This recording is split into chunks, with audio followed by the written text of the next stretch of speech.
Inside America's Boardrooms, the informational show for board members and corporate secretaries. Brought to you with knowledge partners NASDAQ, the Center for Audit Quality, and PwC.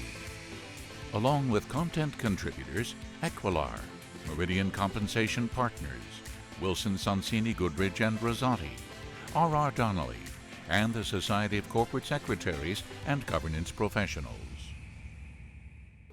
Welcome to this edition of Inside America's Boardrooms. I'm TK Kerstetter, the CEO of Boardroom Resources, and I want to welcome you to the show. Today we're going to talk with an experienced board member who's also been a lead director. And let me introduce our guest. It's going to cover a topic about educating us all how to be that effective lead director. Let me introduce Peter Browning, who's the lead director for Acuity brands and also serves as a board member for ScanSource. But Peter, your background is really important here. You had 10 years at Wachovia, you had 16 years at the Lowe company, you had 15 years at Nucor, 6 of which have been as non-exec chair and 6 as lead director. So in addition to that, you've been on other boards as well. You currently have the Peter Browning Partners, which is a board advisory service where you help people. And maybe most interesting of all is that you just were a co-author in a book called the Director's Manual, a framework for board governance. So it seems like you have an easy way of keeping yourself busy. Yes, absolutely. So this morning I want to make sure that we tap all that experience, and particularly as it relates to a lead director. Now, I want you to talk a little bit about your philosophy as a lead director. A lead director, less defined maybe than a chairman's role, but it puts you in the situation of having to coordinate all these independent minds into a team. So talk a little bit about how you approach that assignment when you're tapped on the shoulder. Okay. If I could, let me put it in a little context. So prior to 2002, clearly you had the position of the non-executive chair, and it was only by exception, and the good example was at Nucor, where we'd elevated someone into the CEO position. He'd had very little time in the boardroom, and so they wanted an experienced director, I happened to be it at the time, who would take on the chore of non-executive chair. But it was after 2002 when the stock exchange changed their listing requirements, and suddenly, I mean, a dramatic change, requiring board, the independent directors, to meet alone. They had to figure out how often they were going to do it, and it evolved into once a meeting, and then who would lead it. The lead director is the honest broker between the board and the CEO. He has to have, or she, the trust of the CEO and of fellow board members. And so it's to facilitate and ensure that there's a good understanding if there are issues with the board on part of the CEO, or the CEO's got someone to talk to when he's got some complaints or concerns about the board and how well the board meetings are going. And so, I mean, in simplest terms, it's the honest broker.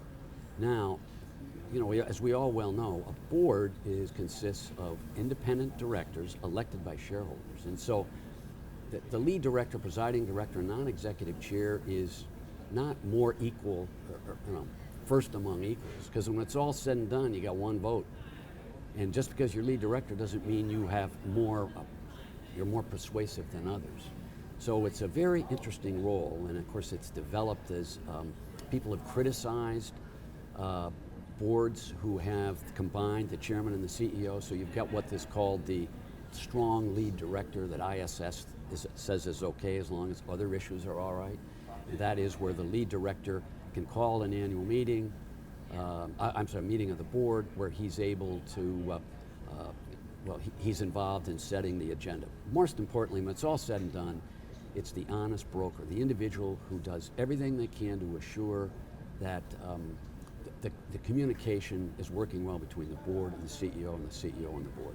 It's a tough position because you're trying to be collegial and get everything. At the same time, if you have a rogue director, you have somebody that's really creating difficulty, it is your responsibility to do your best to sort of reel them into the team concept. Not that you can't have dissonant opinions and whatever, but I gotta believe when you have a room full of type A's, that board leadership is not easy, but it's really important.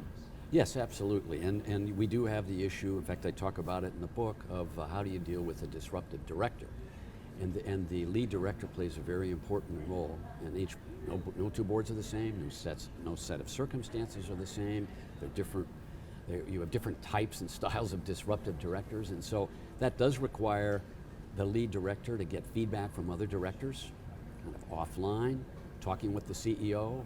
There's no question, I know this, having been a CEO twice, when the board leaves, we all talk about the board and the directors and how well they're communicating and which one is supportive and which one you can't figure out where they're coming from. And so they have to, the lead director talks with the CEO, he talks with fellow directors, he may, depending on if they have peer assessments, tries to get this information to speak offline, if you will, to the disruptive director. So yes, it's a fine art of managing people and issues, and that's one of the classics of how do you deal with the disruptive director. So let me keep tapping that expertise that you have, and let's imagine for the moment that you ran a board candidate school, or you met with a group of people that are going into their first meeting on the board. What piece of advice would you offer them to make them a more effective director once they take that seat in the boardroom? Well, if I had an elevator speech, I was talking to a group, we're on the elevator and we got we got 30 seconds, we're going up, and I'd say, just remember this, I don't care how often you all meet in a board, you can't run the company. Therefore, you got 3 critical questions you must continue to be able to answer. Do you have the right CEO? That's not as easy as it sounds. You need to continue to address that, and there are a number of ways to do it. Since that's so important, number 2, it's the full board, not a committee, not the lead director, that must know at all times, in the case of an emergency, the loss of the CEO, like just happened at United, who is going to be, whatever, it's a fellow director, it's it's an interim, you have to be able to answer that question. And you don't want to be doing it over the phone, you want to have agreement. And part of that is also that you have a robust development program that's leading to long-term succession. Number 3, do you have the right strategy, and is it being implemented well? Because its strategy is going to determine the performance of the company and how well you're doing. So we can't let you go without asking you a question about compensation, since we're both here for Equilar's Compensation Committee Forum. So I wanted to ask you about the sort of evolution of investor shareholders' interest in compensation, how that's grown. And some might say the pendulum has swung to the shareholder side as far as power goes, in the types of disclosure, pay ratio, all the transparency that they've requested. But my question to you is this pendulum swing and the types of questions and trends that are going on, is it fair to the board on what they're being asked to disclose? Well, the short answer is I think it's gone too far. But we've had, beginning almost for the last 30 years, starting with Crystal, Bob Monk's back in the early part of the 80s, where as CEO pay started to increase, people complained. In the 90s, with stock options, it really took off. Nobody said anything because the stock market went from 2,500 in 1990 to 10,000. Everybody was doing well. We had the dot-com bubble. We had Enron, WorldCom, and suddenly the pendulum, to use your phrase, swung the other way. And so business has been wearing a black hat for the last 15 years and still is. And so not all shareholders are created equal. Those particularly, the activists, when I say that, I mean the pension funds, which are legitimate shareholders, the CalPERS, CalSTRS. Right here we are in New York. You've got the New York City Pension Fund, who's going after proxy access. And so yes, they want fair returns for their pension holders, but they have other agendas, and that's about pay for their people. And so 80 to 90% of the things that are put on a proxy are coming from unions. Now, legitimate shareholders, but that perspective or point of view has been pushed, I think, too far. And the outcome is we've got a proxy that is impossible.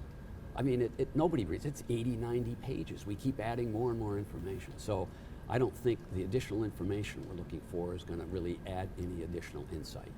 Peter, I just want to thank you for joining us today, and we'll hope to have you back again to get your wise wisdom. Thanks, TK. Great to be with you. Good to see you again. And that will conclude this edition of Inside America's Boardroom. We hope you enjoyed the show.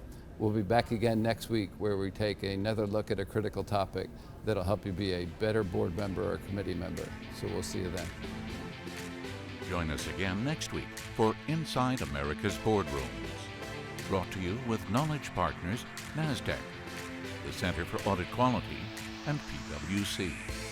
Along with content contributors Equilar, Meridian Compensation Partners, Wilson Sonsini Goodrich and Rosati, R.R. Donnelly, and the Society of Corporate Secretaries and Governance Professionals.